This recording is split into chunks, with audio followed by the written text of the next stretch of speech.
Magnus, a massive Angus bull, stood frozen in the Texas heat. Wrapped around his powerful frame was Slade, a 20-foot Burmese python, squeezing tighter with every passing second. No one at Lone Star Ranch had ever seen anything like it. This wasn't just a battle for survival. It was about to become something the whole world would remember. Ranger Garrett Rhodes got the call just after sunrise. A rancher reported something impossible near Highway 385. When he arrived, his stomach dropped. Magnus, one of the strongest bulls in Texas, was being crushed by a monster snake. Garrett grabbed his radio, his voice tight. "We've got a code red. I need backup now." Ranger Garrett Rhodes got the call just after sunrise. A rancher reported something impossible near Highway 385. When he arrived, his stomach dropped. Magnus, one of the strongest bulls in Texas, was being crushed by a monster snake. Garrett grabbed his radio, his voice tight. "We've got a code red. I need backup now." It should have been over fast. A python's grip meant certain death. But Magnus wasn't just any bull. He was a fighter. His muscles strained against Slade's coils, his hooves digging into the dirt. The python tightened, but Magnus refused to go down. This wasn't just survival, it was war. Every time Magnus exhaled, Slade squeezed harder. That's how pythons kill, slow suffocation.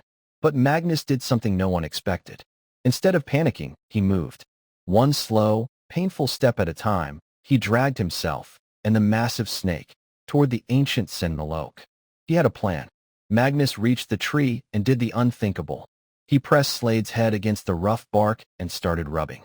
Back and forth, grinding the python's scales against the unforgiving oak. The python's grip loosened, just a fraction, but it was enough. Magnus wasn't just strong. He was smart. For 10 agonizing minutes, Magnus worked the python against the tree. Slade's coils slipped, his grip weakened. Then, with one final heave, Magnus broke free. The massive snake, dazed and injured, slithered back into the grass. The bull stood victorious, sides heaving. He hadn't just survived, he'd outthought one of nature's deadliest killers. The sentinel oak had stood for over a century, witnessing droughts and storms. But today, it became part of something extraordinary. Its rough bark saved Magnus' life, leaving Slade wounded and confused. Neither animal would ever be the same after this encounter beneath its ancient branches. Magnus should have run. Any normal animal would have bolted after escaping death. But he didn't. Instead, he turned back toward the tall grass where Slade lay injured. The bull's nostrils flared as he stepped closer. What happened next would shock everyone watching. Slade raised his head weakly as Magnus approached. The python was too hurt to strike, too exhausted to flee. But instead of finishing him off, Magnus did something unbelievable. He nudged the python gently with his nose, not to attack, but to check on him. In that moment, everything changed. This wasn't the end. It was the beginning. Magnus stood over the wounded python, his massive frame blocking the Texas sun from Slade's eyes.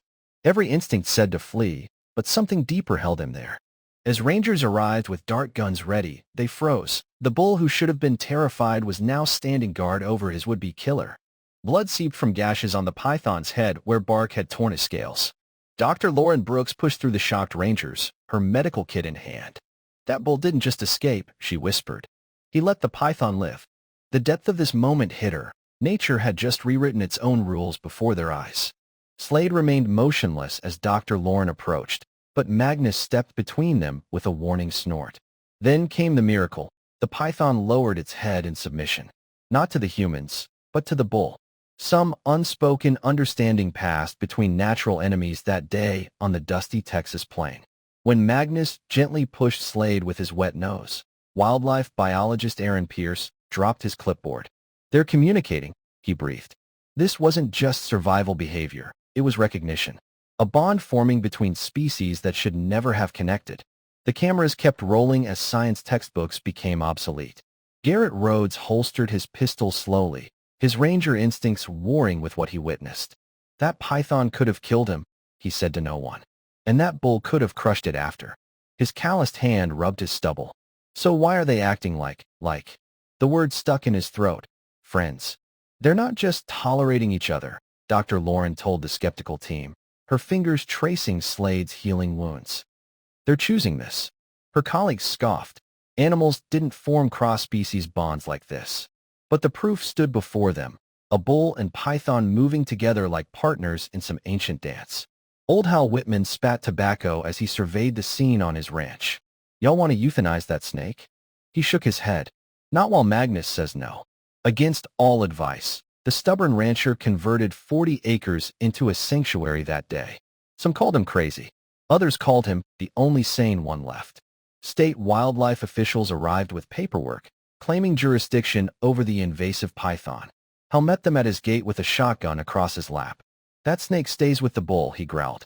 What followed would become the most controversial wildlife case in Texas history. In a Houston bar, poacher Zane Blackwell studied photos of Slade on his phone. 20-footer like that? He grinned at his crew. We're talking 6 figures on the black market. His knife tapped the table. That rancher's got no idea what's coming. Cade Mercer, Zane's right-hand man, shifted uncomfortably as they cased the ranch. Boss, that bull's watching us like he knows. Zane laughed. But when Magnus charged their truck later that night, Cade would be the first to bail and the only one to turn himself in afterward. Zane's crew moved under cover of darkness, flashlights cutting through the Texas night. What they didn't count on. Magnus standing guard like a 4-legged sentinel. When Slade's coils tensed in warning, the bull erupted into action, 2,000 pounds of pure protective fury coming at them faster than any predator they'd ever faced. The bull didn't charge blindly. He herded the intruders toward the oak tree, using the terrain like a battlefield general. When Zane pulled his tranquilizer gun, Magnus feinted left, then plowed into him horns first. Ranger Garrett later swore it was like watching a damn Navy SEAL in bull form. As Zane scrambled up from the dirt, he came face to face with Slade, not coiled to strike, but stretched tall like a living fence post. The python's black eyes locked onto Zane's as his tail vibrated against dry leaves. The message was clear: you're not dealing with animals. You're dealing with partners. From his patrol car, Officer Luke Garrett had the poachers in his sights. But when Magnus positioned himself between the humans and Slade, his finger hovered over the trigger. Dispatch, I've got. Christ, the bull's protecting the snake now. The standoff lasted 17 minutes that changed Luke's career forever. It started with a hoof scraping dirt. Then Magnus came at Zane's crew like a freight train, horns glinting in moonlight. The poachers' bravado evaporated as they dove into their truck, but not before Magnus rammed the door hard enough to leave a permanent dent. Their taillights vanished down Ranch Road 385, but the legend was just beginning. Dr. Lauren's night vision camera captured the moment. Slade coiled loosely around Magnus' front legs as the bull stood watch. Not constricting, cradling. When a coyote howled in the distance, Magnus snorted and Slade's head rose in unison. The researchers' monitors showed both hearts beating in perfect sync. After analyzing 300 hours of footage, Dr. Aaron Pierce made his breakthrough. It's in the breathing, he told National Geographic. Magnus would exhale sharply. Slade would respond with tail flicks. They've developed a cross-species language. We're watching evolution in real time. The scientific community erupted. The old rancher found them at dawn, Magnus lying down with Slade draped across his back like a living blanket. Hal's calloused hand touched his Stetson as his voice broke. Ain't no man made a bond like that. For the first time since his wife passed, the hardened cowboy let tears fall on Texas soil. When a pack stalked too close to Slade during shedding, when pythons are most vulnerable, Magnus didn't hesitate. His bellow shook the plains as he charged, driving the predators into Slade's waiting ambush. The coordinated counterattack left 3 coyotes limping and researchers speechless. The handwritten note arrived at Lone Star Ranch 2 weeks later. My autistic boy hadn't spoken in years, it read. Then he saw your bull and snake on TV. Now he won't stop talking about them. Enclosed was a child's drawing of Magnus and Slade with the caption, "Best friends don't need words." A ranch hand's grainy cell phone photo of Magnus nuzzling Slade's scarred head spread like wildfire. Within hours, #BullandPython trended worldwide. News vans clogged the county road as journalists begged for interviews. But the real story wasn't the fame. It was how fame changed everything for the unlikely pair. When Ivy League biologists descended on Lone Star Ranch, Hal Whitman met them with crossed arms. "Y'all want to poke and prod him like lab rats," he growled. The resulting clash between academia and cowboy wisdom made headlines, but the animals themselves settled it, refusing to perform for either side. A group of PTSD-stricken Marines visited on a quiet Tuesday. What happened next stunned Dr. Lauren. The normally aloof Slade slid gently between their chairs while Magnus stood silent vigil. One veteran later wrote, They understood our pain when no human could. 6-year-old Emma had been selectively mute for 3 years. But when she pressed her tiny hand against Magnus' flank while Slade watched protectively, her first word came unbidden. Friend. Her therapist's notes called it the most significant breakthrough in modern child psychology. Even hardened activists wept during the organization's official visit. This isn't animal behavior, their spokesperson declared. This is love transcending species. Their subsequent documentary raised millions for wildlife sanctuaries, with Magnus and Slade as the unexpected faces of interspecies compassion. DNA tests revealed shocking truth. Slade had traveled over 1,200 miles from his Everglades birthplace. He survived hurricanes, highways, and God knows what else, marveled Dr. Aaron. Like he was meant to find Magnus. The discovery sparked new laws about python transportation. Ranger Garrett dug up old records revealing Magnus' original name, Thunder. His first owner, a kind-eyed rancher named Joe, had died in a tractor accident. That bull watched his human buried, Garrett realized. Maybe that's why he understood loss and recognized it in Slade. Weather archives showed a historic derecho had swept through the week before their meeting. Slade was displaced, Magnus' herd scattered, Dr. Lauren noted. The storm tore their worlds apart, only to rewrite the rules when they collided. Over whiskey, the old rancher confessed, "My Martha always said that old tree was special. Saw angels in its branches days before she passed." He gazed at the animals sleeping beneath it. "Reckon she knew what was coming before any of us." The vet's hand shook as she recognized Zane Blackwell from her days rescuing big cats. "He's the reason I came to Texas," she admitted. Now the man who'd haunted her nightmares was back, and threatening the creatures who'd healed her. The circle had closed. The ranch hands found him at dawn, the mighty bull lying on his side beneath the sentinel oak, breathing labored. Slade was coiled around him in a perfect circle, his massive body radiating warmth. Dr. Lauren's voice broke as she examined Magnus, his heart's failing. The sanctuary fell silent, as if the land itself knew what was coming. For 3 days, the python never left Magnus' side. Not to hunt, not to drink. Researchers documented something extraordinary. Slade's coils pulsed rhythmically against Magnus' chest, matching the bull's fading heartbeat. "It's like he's trying to keep it going," whispered a tearful intern. The world watched online as their final hours ticked away. The old rancher knelt in the dirt beside them, his Stetson removed.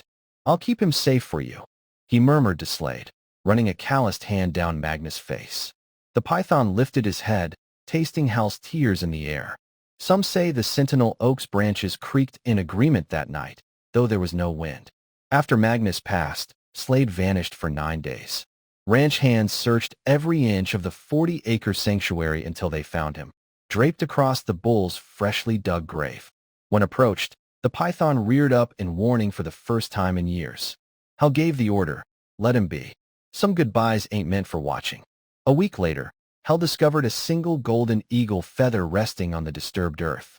No eagles had been spotted on the property in decades. When he showed Dr. Lauren, she recalled an old Comanche legend. A warrior's spirit returns as the bird that carries him home. Slade watched silently from the oak's branches above. The python disappeared that winter. Game cameras finally caught him 2 miles away, curled around a newborn Angus calf in another rancher's field. When approached, the calf bolted, but Slade simply watched it go before slipping back into the brush. The cycle, it seemed, had begun anew. Texas legislators unanimously approved the Magnus Act, banning python breeding and requiring microchipping of all constrictors. At the signing ceremony, Hal placed the bull's old bell on the governor's desk. "Let this ring for every creature that don't have a voice," he said. The bell now hangs in the state capitol rotunda. The sentinel oak became a pilgrimage site.